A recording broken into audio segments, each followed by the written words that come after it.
Rocking. Yeah, that's what we doing around here. Getting it in. So if you all are just joining us, we got done talking about the athletic director at Ohio State.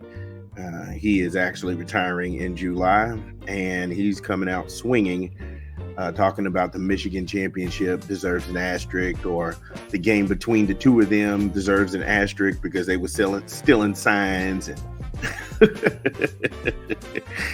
I'm telling you, these guys can throw all kind of haymakers and lobs, and that game is going to be really, really big this year. So can't wait to see it. Now we're going to jump back into the association because over the weekend, Nikola Jokic, he won the MVP, his third one in 4 years. And in this year, 2023, 2024, I asked the question, does he deserve the MVP? And the answer is hell no. Oh, in the voice of Vince McMahon, oh, hell no. Now, it's worth noting, he is the MVP, but, who was all in the running in the voting?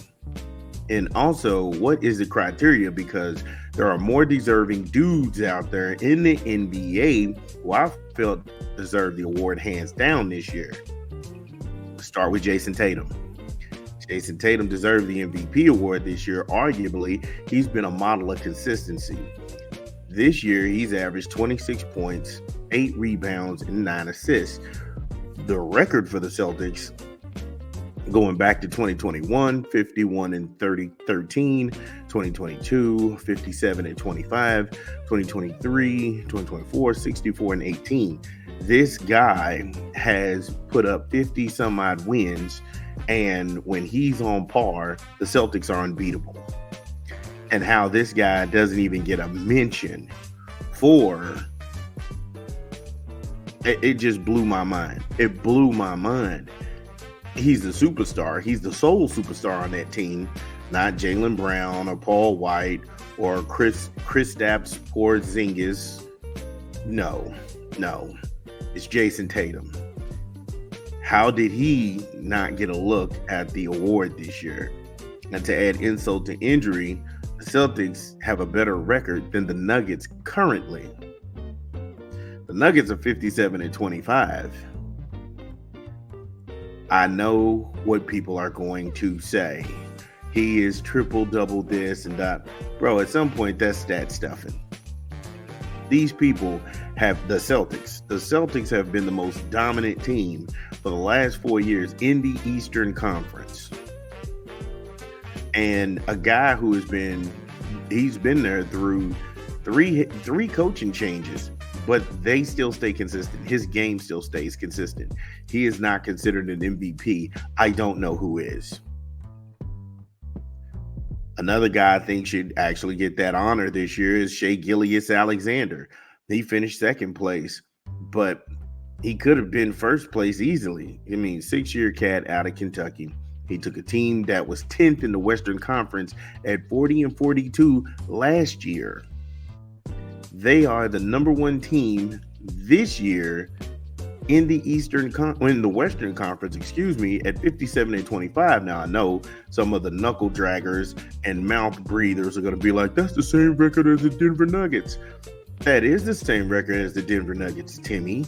And you know what else is the same thing? They beat the Denver Nuggets. Not only in the regular season, they own them. So that's why they all have the same record, but OKC is number one. Thank you, Captain Obvious. And now back to our regularly scheduled program. They beat Denver this year. This year, he's averaging 30 points, 5 rebounds a game, 6 assists. It's his team. Not Jason. No, not Kid Diddlin' Josh Giddey, allegedly. or Chet Holmgren. If Shea Alexander doesn't get everything going on the court, they lose, point blank. He's there and he gets no love. Again, they'll sit up here and say second place. He got some second place votes. And bro, second place is first place losers. See, it's easy to say this guy sucks and that guy sucks or whatever. But when you start to offer up names and the candidates, then the conversation changes. Like, yeah, why wasn't that guy considered? That's what we're built on. And we'll get into some other names when we come back from a quick 20 from an unofficial sponsor of the show. This is Big Vern at Ab Stupid.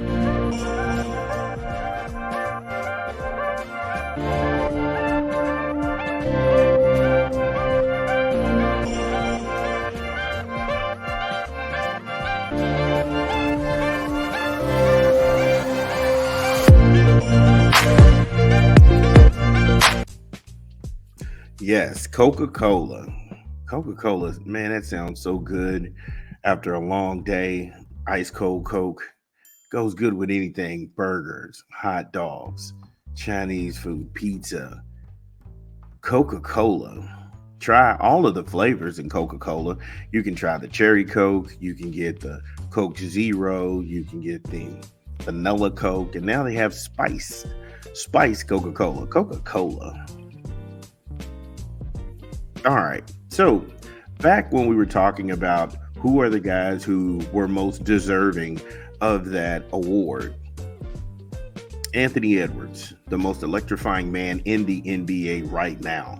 He's averaging 25.9 points a game along with 5 rebounds and 5 assists. They have Nikola's team right now all knotted up at 2 apiece in the Western Conference semifinals, and he doesn't get a look or a mention. The T-Wolves were last. They were 8th in the division last year at 42-40. Now they're 3rd at 56-27. Most of the year was traded off being the number 1 team in the Western Conference between OKC and between the T-Wolves. And this guy's in his 4th year. And pretty soon he will not be denied. And we look at that and we're looking at a breakout superstar and say, hey, look, you don't get the MVP. Look, why? You can even go back to the East when you talk about Tyrese Halliburton and the Pacers. He has got to be an honorable mention, even if you don't think that he is the MVP. Drafted by the Kings in 2020 and traded the following year, that would be the kiss of death for any guys, but not him. 20 points a game, 3 rebounds, 10 assists. This is his average for the season. He's a double-double for the season. And he's taken the Pacers from 11th last year in the Eastern Conference at 35-47 to 6th in the Eastern Conference this year, and they flipped the record. Now they're 48-35, but at the time I was recording this, they were 47-35, and they're playing the 2 seed right now in the Eastern Conference semifinals, which is the New York Knicks, and he wasn't even in the running. Here it is. Nobody had the Pacers picked to do anything. They eliminated the Bucks. They have a good chance to eliminate the Knicks and go to the Eastern Conference Finals. And if it's them in Boston, it's going to be worth the watch. At this point, I'm confused. Is this a team sport or is this about stat stuffing? Which do you respect? Because when Russell Westbrook, he was averaging a triple-double, he got attacked. And people were saying, the teams, they don't go anywhere, but he has all these accolades. But when you exalt someone else for the same thing, you look like hypocrites. My criteria for MVP is simple. Consistency, year in, year out, improvement, and the team importance. That's where I'm at on my criteria. Does Jokic fit the category? He does. But there are more deserving guys in the league than him. And when I've made the case for some guys, and some other said guys, there has to be a serious conversation around it. It's got to be that.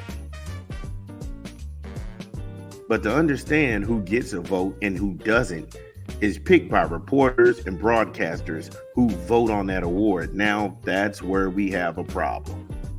That's where we have a problem at. Because if this is now turned political, this isn't about your individual game. This isn't about your stats. It's about who they like the most and who they see in their eyes as an MVP.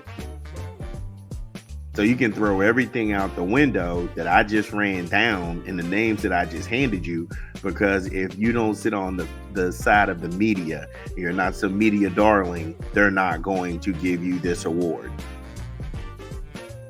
And I bet some people didn't even know that. You have all of these shows and people sitting up and they never went over, well, who really gets a vote on the NBA MVP? And you would think it would be amongst the peers, but it's not. It's reporters, broadcasters, and journalists. So if you don't have a favorable, like I said, I don't want to say character because it seems a little bloated and phony.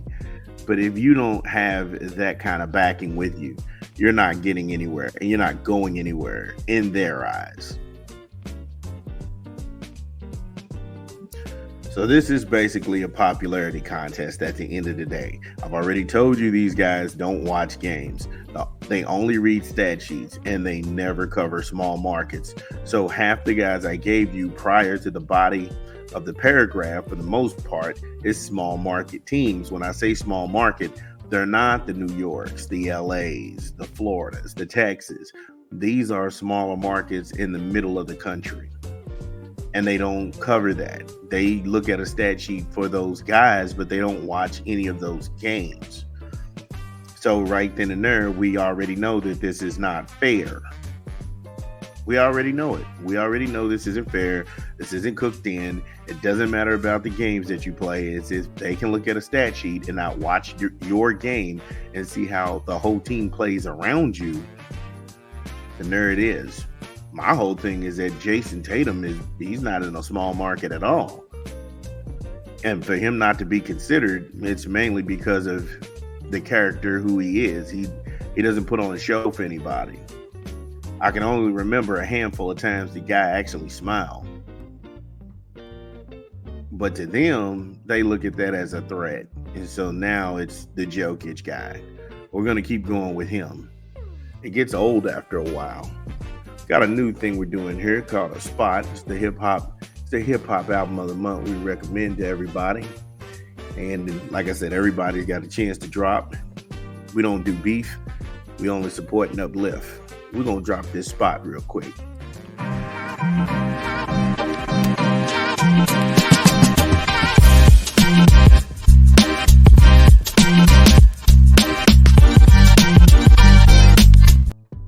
Yes, Ghostface Killah. The new Ghostface Killah album is out right now. Download it on Spotify, Apple Music, Google Play, or wherever you legally get music at. Set in Stone, Guns N' Roses. Featured on there is Jim Jones and Sheik Luch. Also Raekwon. Also Nas. And Kanye West. Him and Kanye West have a song on there. Yeah, that'll really get you going there. And Remy Ma. Yup. So I can tell you my favorites off the top. I like No Face. I like Scar Tissue. I like Pair of Hammers in 6 minutes. I have those already like in rotation. And the more and more I listen to the album and the pockets that he's in, I love Ghostface Killah. So this was a real good out of the blue treat if you're a hip hop fan. So yeah, go cop the Ghostface Killah Set in Stone. So we back on this MVP thing. I only got 2 more names and I'm out of here. Donovan Mitchell. He's playing in Cleveland. He's averaging 26 points. He's actually 26 points a game, 5 rebounds, 6 assists. The Cavs were 4th last year, and they are 4th this year. So that's consistency. 48 and 34. And when he doesn't play, they lose big. Stop me when I'm lying. His consistency and what he makes his team into is better than what many can do with the cast around him. They're not household names in Cleveland. They're playing Boston right now. And it's showing that because they don't have the household names, he doesn't have help. The Celtics have them down 3-1. But he's playing as hard as he can and getting them there. And I've seen this last year when he was at the Boston Garden, and I even screenshot it off my TV and sent it to a friend of mine who's a big time Cleveland fan. And I told him, I said, y'all got a live dog there, because if he's there watching that game, I've only seen that one other time. That was Isaiah Thomas when he was watching Bird and Magic play, and he wanted whatever was going on right then and there. Isaiah Thomas was in the Boston Garden as a spectator, but also as a competitor, because he knew going to get to whatever that was between Bird and Magic, he had to go through them both to get his titles. Donovan Mitchell is not too far off from doing that. He was at that Celtics game, and he was talking to Jason Tatum afterwards. And I can tell the look in his face was, I want this, but I know I got to go through you to get it. That's a live dog. That's a live dog. Then Jalen Brunson. And I dislike the Knicks, but that guy's lights out.